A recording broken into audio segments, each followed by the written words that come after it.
Our first question pertains to election integrity. 139 United States representatives voted against certifying the 2020 presidential election results. The results from Arizona and Pennsylvania were just 2 of 5 states that violated their own state constitutional election laws, allowing unsolicited mail-in voting for everyone, coupled by inadequate to non-existent signature matching verification. Representative Van Taylor voted to approve the election results. If you had been our representative at the time, how would you have voted and why? Mrs. Harp, we'll start with you, 90 seconds. Thank you. I would have absolutely not have voted to certify Biden's electors. I can't be more clear on that. But let me say something a little bit more scary to you. If you think the Democrats are going to stop, they're not. On Thursday, the House of Representatives passed what they call their election bill, where you do not need voter ID to vote, to register. You can be underage. You do not have to prove citizenship. I want you guys to take a pause and think about that for a minute. If we do not have free and fair elections, where one vote for one person, we do not have a republic anymore.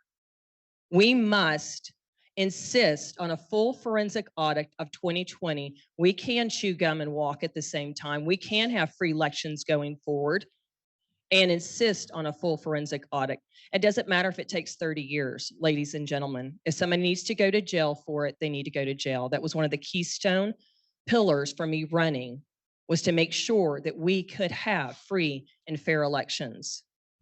Now in New York City, you know, they'll allow 800,000 illegal immigrants to vote in their municipal elections. I don't even know what that would do to Collin County, since we are pretty close to the border. What would that look like for us? We have, you know, every time we go to a grassroots event, we see a lot of Californians coming and they're fleeing. They call themselves refugees. So we need to welcome them and teach them what it's like to be a real Texan. Thank you.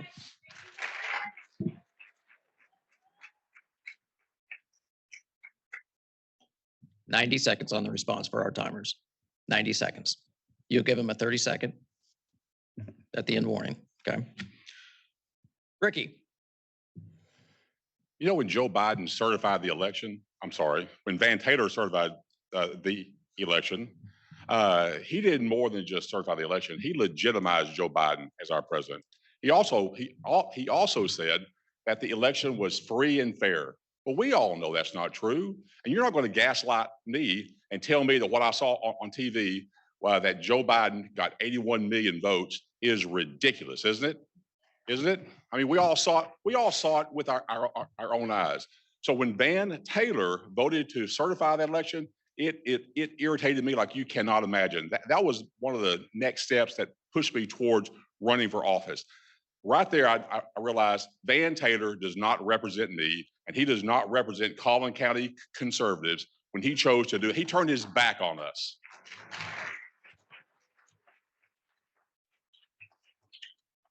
We don't want the federal government to nationalize our elections. It's against the law. It's against our Constitution. The states oversee elections. They organize the election. It is not the federal government job and responsibility to oversee our elections. We do not want to be turned into California and the refugees coming back here, right? One citizen, one vote. Show your voter ID. It's not that hard to do. You have a driver's license, you show up and you vote. And you only vote one time. We've got to make sure that we do not have this federalized mail-in ballot campaign to where we cannot monitor. Am I finished? Because I was just getting on the roll. No, thank you, okay. Ricky. But you know where I stand. Okay. Mr. Ivanovsky. So folks, those of you who don't know, I emailed Van Taylor on January 1st, 2021, and urged him to do the constitutional thing and object to the Biden electoral vote. I never got an answer from my email to Van. And then he had the audacity on January 6th to write an asinine op-ed in the Dallas Morning News why he did the constitutional conservative thing to uphold the Biden electoral count. I lost my train of thought.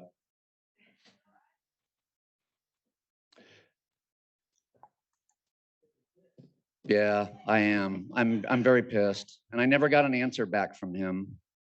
And then when I called his office in May, I got a form letter back saying it's just reiterating the Dallas Morning News article, and it wasn't even signed by him. Anyhow, how would I have voted? I would have voted to object to the election. I told Van Taylor to stick with 100 other US reps and object to the electoral count because our country is under a tyrannical overthrow. And I mentioned that I might be in DC January 6th, but I didn't end up going. Phase 1 audit just came out from the Texas Secretary of State that there are votes. There was 45 or 4,800 dead people on the Collin County voter rolls. 327 illegals voted. Thank you. Thank you, Mr. Ivanovsky. Lieutenant Colonel Self.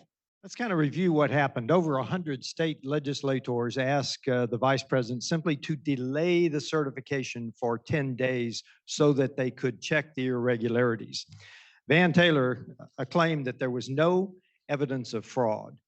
And yet just a few short years ago, Jason Whiteley of Channel 8 did a multiple series of election fraud in Dallas County.